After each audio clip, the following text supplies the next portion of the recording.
नमस्कार दोस्तों, आप सभी का स्वागत है द्वार एजुकेशन और अनअकैडमी में। और आपने हाल ही में देखा होगा कि आपके घर के छतों के ऊपर या फिर जब आप बाहर घूमने निकले होंगे तो कुछ बादल मंडराते हुए नजर आ रहे होंगे। अभी नहीं देखा होगा तो हो सकता है आने वाले कल यानी कि एक दो दिन में आपको ये चीजें जरूर दिखेंगी। इसके पीछे का कारण क्या है, इस पर आज हम करने वाले हैं चर्चा। इसका आज होने वाला है एनालिसिस। जी हाँ, तो यहां पर थंबनेल में भी आप देख सकते हैं अचानक बादल क्यों दिखने लगे, और साथ ही साथ यहां पर लिखा हुआ है साइक्लोन मेंडूस के बारे में हम लोग यहां पर बातें करेंगे। यानी कि जो चक्रवात अभी हाल ही में आया है, हाल ही में कहां पर, तमिलनाडु और आंध्र प्रदेश के कोस्ट में, इसके बारे में हम लोग यहां पर चर्चा करेंगे। विभिन्न न्यूज़पेपर ने भी इसको कवर किया हुआ है ना। 4 dead blackouts then all Tamil Nadu. तो तमिलनाडु में वहां पर ब्लैकआउट जारी कर दिया गया है, बहुत सारे लाइक कनेक्शंस कट कर दिए गए हैं। यातायात के जितने भी साधन है, चाहे आप ट्रेन की आप बातें करिए, चाहे फ्लाइट की बातें करिए, सबको लगभग वहां पर ब्लॉक कर दिया गया, क्योंकि काफी ज्यादा यहां पर प्रभावित आपको देखने को मिला है वो जो इलाका है। स्पेशली अगर मैं बातें करता हूं मामल्लपुरम एंड ऑल करके, तो तमिलनाडु का जो कोस्ट वाला जो हिस्सा है, स्पेशली जिस कोस्ट की हम बातें करते हैं कोरोमंडल कोस्ट, वहां पर बहुत ही ज्यादा ये प्रभावित हुआ है। और साथ ही साथ उसका जो पड़ोसी जो राज्य है जो कि कोस्ट पड़ता है आपका आंध्र प्रदेश, वहां पर भी ये प्रभावित हुआ है। साथ ही साथ हम चर्चा करेंगे कि ये साइक्लोन, हरिकेन्स, टाइफून्स, ये चीजें क्या होती हैं। यह जो नाम दिया गया है मैंगोज, जो नाम दिया गया है, ये नाम किन्होंने दिया है, इस नाम का अर्थ क्या होता है, कैसे इन तूफानों का नामकरण किया जाता है और तूफान आते कैसे हैं, इन तमाम मुद्दों पर आज के सेशन में हम चर्चा करने वाले हैं। तो चलिए स्टार्ट करते हैं बिना किसी देरी के। यहां पर जैसे कि सीएम स्टालिन ने, यानी कि तमिलनाडु के सीएम स्टालिन ने कहा है कि भाई हम जो है इस पर कुछ नियंत्रण करने की कोशिश कर रहे हैं, क्योंकि 75 टू 80 किलोमीटर पर आवर की स्पीड से तूफान का आना, उस समुद्री तूफान का आना कहीं ना कहीं हानिकारक जरूर होता है। तो आइए सबसे पहले यहां पर हम देखेंगे कि किस प्रकार से इसका जो नामकरण है वो किया गया है और किस देश के द्वारा किया गया है, ये मैं आपको लास्ट में बताऊंगा, है ना। बस अभी के लिए इतना याद रखना कि इसका मतलब होता है ट्रेजर। और किस ट्रेजर की यहां पर हम बातें कर रहे हैं, हम बातें कर रहे हैं यहां पर खजाने की, यहां पर हम बातें कर रहे हैं, है ना। तो इस मंगोज जो तूफान है, इसका जो नाम है, यानी कि इसका जो शाब्दिक नाम है वो है ट्रेजर, और इसको दिया गया है यूएई के द्वारा।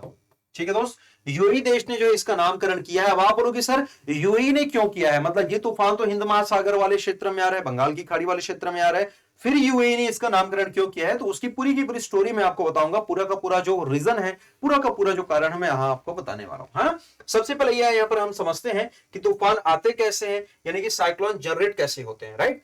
तो जनरली हम पृथ्वी के बारे में जब हम यहां पर हम बातें करते हैं तो हमको दो चीजें जो है वो समझनी होती है, कि एक होता है तुम्हारा नॉर्थ हेमिस्फीयर और एक होता है तुम्हारा सदर्न हेमिस्फीयर। यहां पर भी अगर हम बातें करेंगे तो आप लोगों को दो चीजें नजर आती हैं, पृथ्वी का जो अर्थ का जो सेंटर वाला पार्ट होता है, और साथ ही साथ वहां का जो ध्रुव यानी कि जो पोल वाला जो पार्ट होता है। सेंटर इन द सेंस जहां पर उसका जो सबसे अधिक जो गोलाई आपको देखने को मिलेंगी, और ध्रुव यानी कि पोल जहां पर इसकी जो गोलाई होती है या फिर व्यास या फिर डायमीटर जो रहता है काफी ज्यादा कम होता है। तो जो स्पीड होती है मेरे दोस्त वो यहां पर अधिक होगी, यानी कि जहां पर भूमध्य रेखा पड़ रही है वहां पर अधिक होती है, और जहां पर पोल है यानी कि जहां पर ध्रुव है वहां पर इनकी जो स्पीड रहती है जनरली कम रहती है। जैसे कि हम इमेजिन कर लेते हैं, यहां पर हम इस पृथ्वी के आधार पर दो चीजों को हम इमेजिन करेंगे। सबसे पहले अगर यहां पर मैं बातें करता हूं तो कोई भी एक आप लाइक डेनमार्क या ग्रीनलैंड वाला हिस्सा ले लीजिए जो कि आपका पोल के पास है, और एक आप ब्राजील ले लीजिए, है ना। तो हम यहां पर दो पॉइंट को कंसीडर करेंगे, एक भूमध्य रेखा के पास वाला यानी कि इक्वेटर के पास, और एक इक्वेटर से दूर यानी कि पोल के पास। तो यहां पर ऑफ कोर्स स्पीड अधिक रहेगी, यहां और यहां पर स्पीड कम रहती है। अब मान लेते हैं कि यहां से कोई एक ओशन करंट है या वाटर करंट है, यहां से ऊपर मूव करना चाहती है, तो कोरियोलिस इफेक्ट के कारण होता यह है ना कि सीधा तो जाना चाहती है,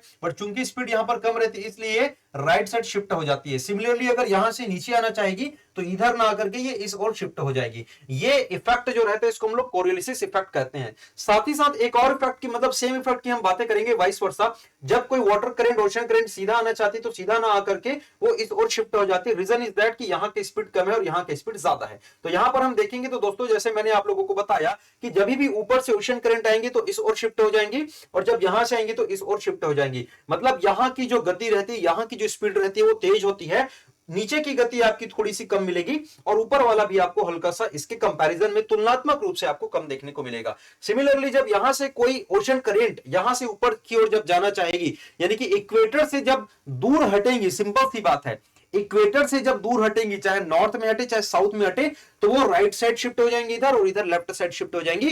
ठीक उसी प्रकार से जब पोल से वो इक्वेटर की ओर जाएंगी, पोल इन द सेंस यहां पर आपका नॉर्थ पोल है, यहां पर साउथ पोल है, तो नॉर्थ पोल से जब आएंगे तो इस प्रकार से आती हैं और जब इधर से जाती हैं तो इस प्रकार से जाती हैं। ये एकदम कॉमन रूल है, ये होगा ही होगा for any circumstances, for any conditions, ये बिल्कुल आपका होना ही होना है, ठीक है ना। अब हम क्या कंसिडर करते हैं कि कोई लो प्रेशर एरिया यहां पर क्रिएट होता है। लो प्रेशर एरिया जब क्रिएट होगा तो कुछ ओशन करंट इधर जाएंगी, कुछ इधर आएंगी। तो सिंपल सी बात है, जैसे कि हम लोग क्या करते हैं जब हम कार की स्टीयरिंग घुमाते हैं या फिर जब हम बाइसिकल या मोटरसाइकिल जब हम घुमाते हैं, तो जनरली होता क्या चीज है, जब हम इस प्रकार से पकड़ते हैं, जब ये वाला पोर्शन इधर आता है और ये वाला पोर्शन इधर जाता है।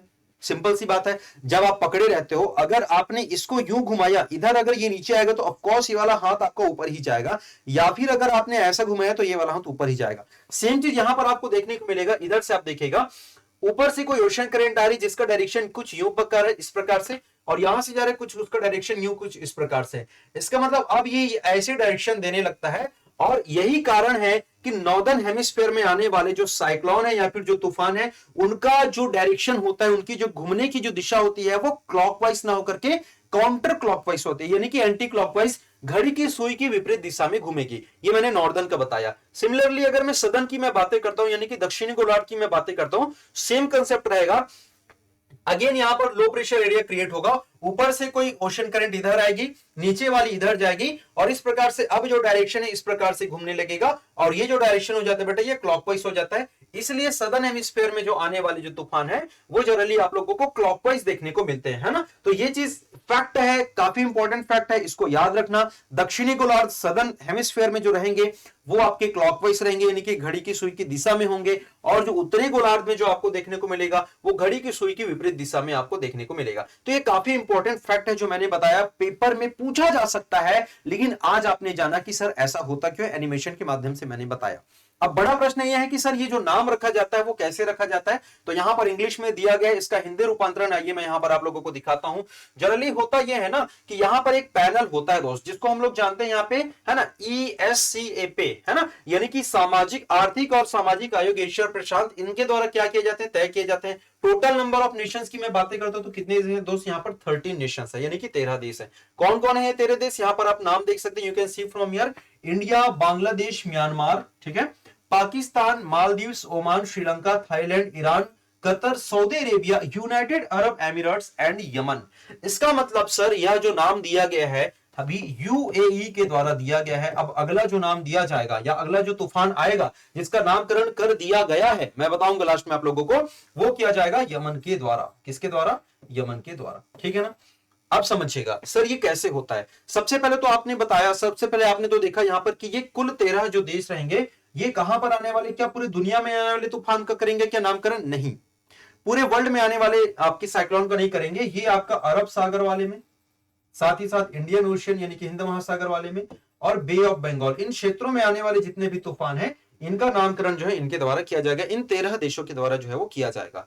इसमें क्या रहता है, अल्फाबेटिकल ऑर्डर में, अल्फाबेटिकल में सबसे पहले तुम्हारा कौन आ जाएगा, यहाँ पर बी फॉर बांग्लादेश आ जाएगा, और सबसे अंतिम में कौन आ जाएगा दोस्त, सबसे लास्ट में जो तुमको देखने को मिलेगा वो यमन देखने को मिलेगा, ऑफ कोर्स, है ना, वाई फॉर यमन। तो अल्फाबेटिकल ऑर्डर में यह जो नाम है वो जमाया जाता है। अल्फाबेटिकल ऑर्डर में इनको बोला जाता है कि देखो ऐसा करो भाई बांग्लादेश, तुम ना हमको एक तूफान का नाम सजेस्ट करके रख दे रहे हो। तो बांग्लादेश जैसे कि एक तूफान का नाम सजेस्ट करता है अर्नब, और ये मजाक नहीं है, सच में इन्होंने एक तूफान का नाम सजेस्ट किया था जिसका नाम था अर्नब, है ना। तो बांग्लादेश मान लेते हैं इन्होंने एक तूफान का नाम सजेस्ट कर दिया अर्नब, उनसे सजेशंस पूछ लिया गया है, पहले से वो नाम तय है। जिस दिन कोई तूफान आके हिट करेगा इन क्षेत्रों में, बोल दिया जाएगा कि भैया ये देखो ये अर्नब तूफान है, क्योंकि आपको लगेगा ना कि इंडिया क्षेत्र में आया, इंडियन टेरिटरी में आया, क्योंकि ये जो तूफान है बांग्लादेश में भी टकरा सकता है, ये जो तूफान है अरब कंट्रीज में भी टकरा सकता है, कोई भी तूफान किसी भी कंट्री में टकराए, कोई भी साइक्लोन कहीं भी आए, इन तीनों रेंज की जहां पर हमने बातें करी, कहीं भी आए, नामकरण जैसे पहले किया गया नॉमेनक्लेचर उसी के आधार पर होगा। सर और क्या क्या शर्तें हैं, इसमें और भी शर्तें हैं कि यह जो कैरेक्टर है 8 लेटर से अधिक नहीं होना चाहिए, मतलब 8 शब्द से अधिक नहीं होना चाहिए। प्रोनाउंसिएशन ऐसा होना चाहिए कि हर कोई जो व्यक्ति है वो उसको बोल सके, हर कोई के जुबान पे आ सके। एकदम खतरनाक टाइप से, मतलब ऐसे नाम मत रखो कि आप नाम नहीं ले पा रहे हो, है ना, जैसे साउथ इंडियन कुछ टिपिकल नाम रहते हैं वैसे। किसी कम्युनिटी विशेष को, किसी धर्म विशेष को, किसी समुदाय विशेष को ये लाइक आक्रोशित करता या फिर उनको नीचा दिखाता टाइप का कुछ नहीं होना चाहिए, किसी जेंडर बेस्ड नहीं होना चाहिए। ये क्या होना चाहिए, उनसे बिल्कुल फ्री होना चाहिए, रिपीट नहीं होना चाहिए। मतलब ये नाम अगर एक बार ले लिया है, अगर ये नाम एक बार बोल दिया गया तो दोबारा आप उस नाम से और नहीं रख सकते। तो ये सब कुछ इसके टर्म्स एंड कंडीशन है जिसके बारे में आप सबको समझना है। अब समझिएगा यहां पर जो इंपॉर्टेंट जो चीज मैं आपको बताने वाला हूं, ये ट्वीट जो किया गया है, यू कैन सी, भारतीय मौसम विज्ञान संगठन के द्वारा यह जो है ट्वीट आपको देखने को मिलेगा। इस ट्वीट में क्या किया गया क्लियरली आप देख सकते हैं, IMD issues new list of name of tropical cyclones. ये आपको याद रखना काफी महत्वपूर्ण है। ट्रॉपिकल यानी कि उष्ण कटिबंधीय चक्रवात, उष्ण कटिबंधीय चक्रवात, ठीक है, ये नाम आपको याद रखना काफी महत्वपूर्ण है, उष्ण कटिबंधीय चक्रवात। और यहां पर इसको मैं बड़ा इनलार्ज रूप में दिखाऊंगा, डोंट वरी अबाउट दैट। तो यहां पर इन्होंने कहा है कि भैया ये 13 जो नाम है, जो अभी थोड़ी देर पहले मैंने बताया था, इन 13 देशों के द्वारा, अभी हमने देखा था WAMO एंड ESCAP के द्वारा ये क्या किया जाता है, इन मेंबर कंट्रीज के द्वारा जो है वो सजेस्ट किया जाता है, ठीक है। तो चलिए देखते हैं यहां पर इन नामों की जो हम यहां पर बातें करने वाले मेरे दोस्त। तो आप देख सकते हैं यहां पर, ये देखिए ये नाम आपको नजर आ रहा होगा, मैं थोड़ा सा और जूम कर देता हूं मैं, आई गेस अब विजिबल होगा। याद करो कुछ समय पहले अभी आपका ताउते आया था बेटा, याद करो, जो म्यांमार ने नामकरण किया था ना, उसके बाद तुम्हारा ओमान का यस आया था, पाकिस्तान गुलाब जो आया था उसका नाम पाकिस्तान ने किया था, उसके बाद शाहीन आया था, देन जावेद आया था, उसके बाद अभी आसनी भी आया था, याद करो हाल ही में, जिसका नामकरण श्रीलंका ने दिया था। देन थाईलैंड का जो नामकरण जो किया गया था वो था तुम्हारा क्या था, सितरंग था। यूनाइटेड अरब एमिरात ने यहां पर किया मंडोस को, याद रखना, दिस इज मोस्ट इंपॉर्टेंट। और मैं इसलिए भी बोल रहा हूं, कई बार सीक्वेंसिंग आपको पूछा जाता है कि हाल ही में इस वर्ष में आने वाले तूफानों का जो क्रम है, यानी कि कौन सा साइक्लोन पहले आया कौन सा बाद में, इसको आप जमाइए करके, तो बेटा ये चीजें आपको पूछी जा सकती है। तो एटलीस्ट यहां से जो आपका स्पेशली पाकिस्तान के बाद से जो आया वो आप लोग जरूर याद रखना, गुलाब है, शाहीन है, जावद, आसनी, सितरंग, मंडोस। और इसके बाद जो आएगा, मतलब अब जो भी तूफान आएगा कब आएगा नहीं पता, जब भी आएगा तब इसका जो नाम क्या पड़ेगा, ये मोचा पड़ेगा, ये पहले से फिक्स है। देन इसके बाद फिर से यहां पर आपका कौन सा आ जाएगा, यमन खत्म होगा, देन अगेन फिर से यहां पर बांग्लादेश की पारी आ जाएगी, तो बांग्लादेश का फिर से यहां पर जो भी नाम है आपको यहां पर देखने को मिलेगा। तो ये रोटेशन जो है लगातार चलते रहता है। उम्मीद करता हूं कि चीजें आप लोगों को समझ आई होंगी कि क्यों तूफान का नाम पहले से ही फिक्स हो जाता है ना, क्यों तूफान का नाम पहले से हम लोग कर देते हैं और कैसे किया जाता है। मेरे ख्याल से चीजें आप लोगों को समझ आ गई होंगी। यदि समझ आई तो प्लीज कमेंट जरूर करिएगा, अपने प्यारे प्यारे हार्ट जरूर बनाइएगा, क्योंकि आप लोगों के लिए हम इतना मेहनत करते हैं,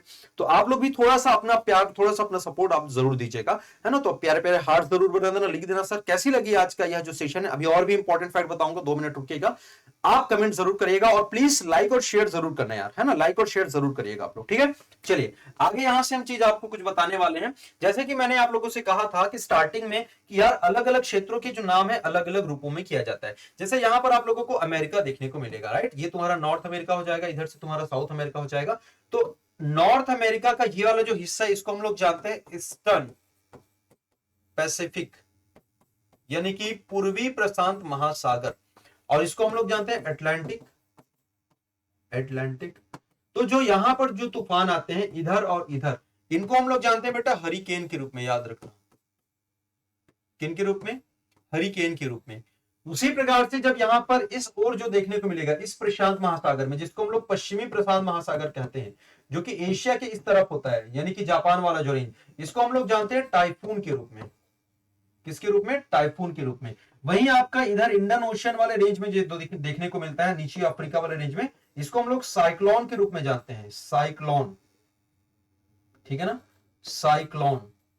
और वहीं ऑस्ट्रेलिया वाले रेंज में जो आपको देखने को मिलता है उसको हम लोग विली विली के रूप में जानते हैं, विली विली, ठीक है। मतलब आपका पूर्वी प्रशांत महासागर, साथ ही साथ अटलांटिक में जो देखने को मिलेगा उसको हरिकेन हम जानते हैं। यहां पर इंडियन ओशियन में यानी कि हिंद महासागर, अफ्रीका के नीचे वाला जो रेंज उसको साइक्लोन कहेंगे, यानी कि चक्रवात कहेंगे, इसको टाइफून कहते हैं, और ऑस्ट्रेलिया वाला जो क्षेत्र में उसको हम लोग विली विली के रूप में जानते हैं, ठीक है। तो चलिए उम्मीद करता हूं कि आज का यह जो सेशन है आप सभी को पसंद आएगा, आप सबने इसको लाइक किया होगा, एंजॉय किया होगा, और ऐसे इंपॉर्टेंट अपडेट और कुछ चीज हम आपके लिए लेकर आते रहेंगे। तब तक आप बने रहिएगा हमारे साथ, यानी कि अद्वैत एजुकेशन और अनअकैडमी के संग, और रात्रि 9 बजे जुड़ना ना भूलिएगा, क्योंकि हम लोग आपके लिए लेकर आते हैं बहुत ही महत्वपूर्ण एमसीक्यू सीरीज, जिसमें हम लोग आपको करवाते हैं प्रैक्टिस। तो वहां पर भी जुड़ना ना भूलिएगा, बने रहिए हमारे साथ। थैंक यू सो मच, जय हिंद, शुभ रात्रि।